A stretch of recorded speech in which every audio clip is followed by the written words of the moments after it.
I think I really found myself in going to Camp Tawongo, and that really brought the awareness in Judaism to show that it was possible, that it wasn't only going to be inside in the shul. And it was like, wow, you can actually be spiritual outside. It was the first time I had seen Adama, the farming fellowship. I was so incredibly blown away by the community. The most powerful thing about these things is the way we create community around Judaism through this food and outdoor education. And my Judaism has deepened and given me the opportunity to feel that I can be authentically Jewish in a way that's meaningful to me without the structure that I was told, or that we are still telling people is what authentic Judaism looks like.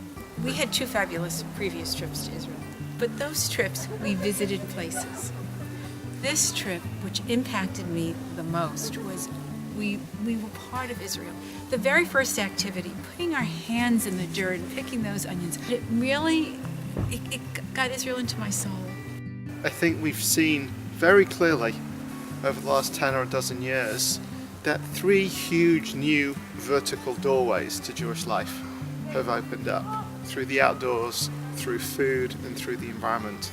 And we've said vertical doorways because many people may not be interested in the outdoors or food or the environment, but the people who are, it spans all the other interesting differences in our communities. Young and old, East Coast, West Coast, Orthodox, Reform, unaffiliated. What we're trying to do right now is to learn the different ways that JOFEE programs have had impact around the country, and to start to think about how we could take these programs to scale, to really, really renew Jewish life, and genuinely to help the Jewish community play some role in creating a better world for everybody. Judaism just never provided anything that woke me up. Urban Adama helped me, or taught me, that this tradition of reapproaching and renewing and making Judaism relevant to you is like part of it. And that was really exciting. So I would like to learn more and feel like I have a little more ownership and ability to share teachings with other people the way they've been shared so beautifully with me. I came to Adama, and here I was bending and I was lifting and I was hoisting and I was growing things and eating the fruit, and I was connecting the food blessings to the overwhelming gratitude I felt for what I was actually experiencing day to day, and to then realize actually the Jewish tradition has a vocabulary for saying wow and saying thank you, and it's there, and I want to tap into that. The 2008 food conference, which was a huge catalyst for me. We came home from that so charged up and had this meeting in our house. We just invited all these people in the Jewish community that we knew and said, this thing is happening, we have to be a part of this. 6 years ago, nobody knew what a CSA was in the Jewish community, and now if your shul doesn't have one, it's kind of like, oh, we should get one of those. The Jewish Greening Fellowship has really helped us to understand our core values and commitment to sustainability and to reach the larger wide community, and we've done so much over the last few years as a result of this. Everything from hosting a 500-person green fair to launching composting in 2013. That began with one of our members who was willing to make a grant to us. So when I arrived at KMSA Israel 5 years ago, it was a nice community. A community that was deeply invested in Jewish learning, a committee that is deeply invested in social justice. Fast forward 5 years, we are a energetic, dynamic community who has a focus around food justice and sustainability. It's brought in more members to the community. It's deeply engaged our core membership to the point where people are much more active, people are much more engaged, people are giving to the community in ways that they haven't given in terms of their time, in terms of their finances, in terms of their spirit, and it's really put us on the map in another century for being a progressive leader in the Reformed Jewish community. The Israel ride was one of the most transformative experiences I've ever had, and it was a really fantastic way to see Israel, a way I've never seen Israel before or since from the saddle of my bicycle.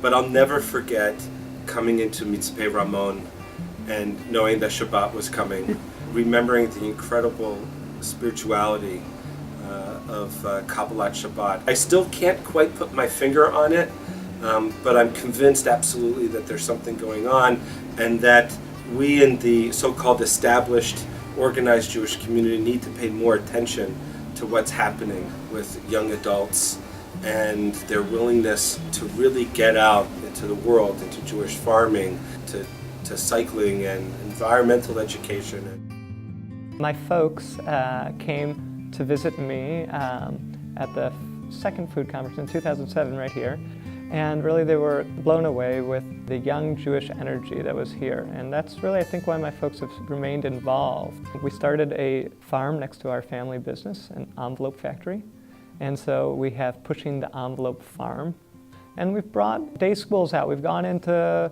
pretty Orthodox schools, brought chickens in and done matzah workshops, and we used the farm as an educational grounds. I saw a young girl at a day school program, and she held up an onion, and she said to the teacher, "I know what I want to be now in life." And the teacher said, "What?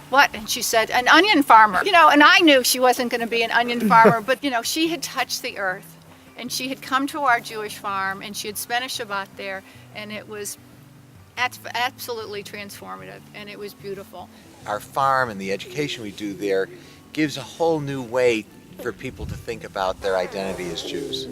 I worked with the third grade in our day school and created a gardening curriculum, and to see these third graders transformed just by pulling a worm off a tomato and then understanding that what they're doing is protecting that tomato not for their own consumption but for the consumption of another human being.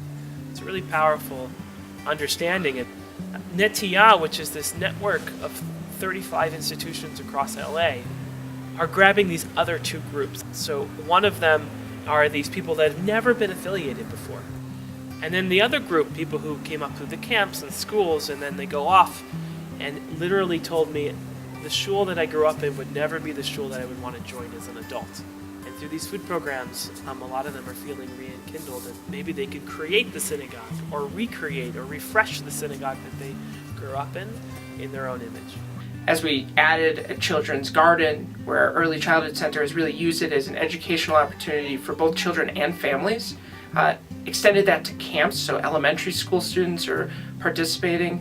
And then we've done a lot of work with young professionals, and we've seen that people who would otherwise not be engaged are finding ways in which JOFEE education or JOFEE material is connecting them to the Jewish community and really connecting to their values more than anything else.